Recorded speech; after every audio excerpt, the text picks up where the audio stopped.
life is full of problems. And one of our goals as parents is to grow problem solvers and creative thinkers.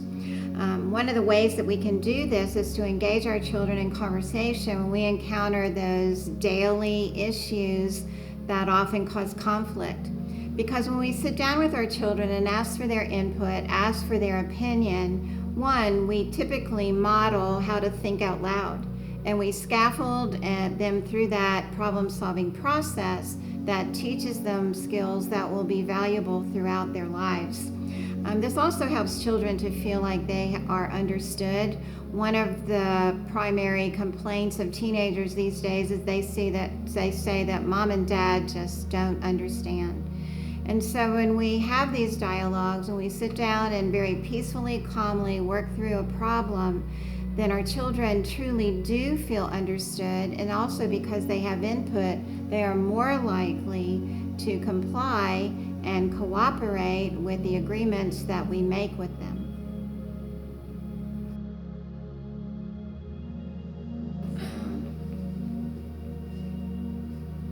What? Boy, you must be tired. What do you mean? I went to bed at 10:30.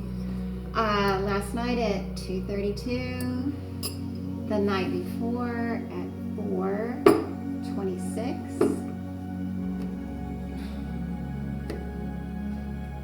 So what do you have to say for yourself? All my other friends have their own computers, and it's not fair. I get it, but it is not okay to get up in the middle of the night and get on my computer without my permission. You know that we've told you that we're going to save up. We've got a plan to save up and get a computer for you, but first you've got to show me that you can be responsible in using it appropriately. So here's what I think we need to do. I'm going to write out some questions, and before you go to bed tonight, I want you to think through some things about being responsible with a computer. And then before you go to bed, we're going to sit down and we're going to talk through it and come up with a plan that you agree on, one that's acceptable to your dad and I in terms of how you're going to be responsible with using the computer. And then when we see that, then maybe we'll consider buying one for you. Is it a deal? Yes. Okay, so I'm interested to see what you've come up with.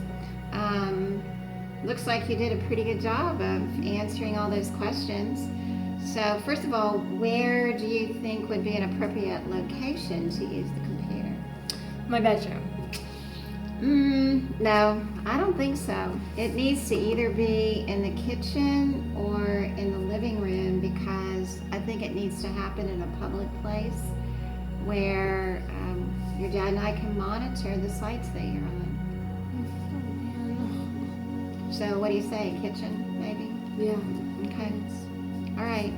So did you think through some of the sites that you're going to visit? Mm-hmm. What would you like to do? I want to use Facebook, Twitter, and Instagram. And sometimes my friends and I do like online interactive video games, so I want to do that also.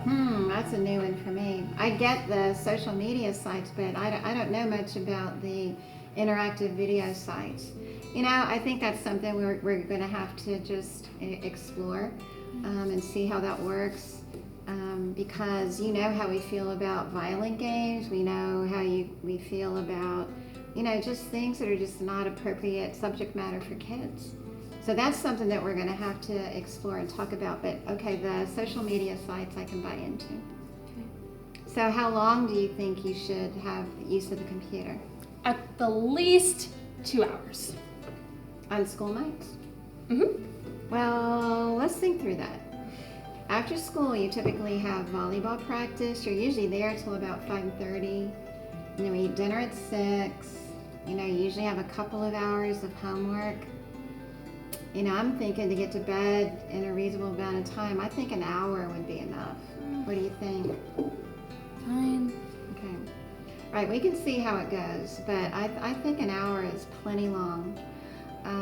So in terms of accountability, let's see if we come up with this agreement and you have a glitch and violate our agreement. So what do you think the accountability should be? What should happen then?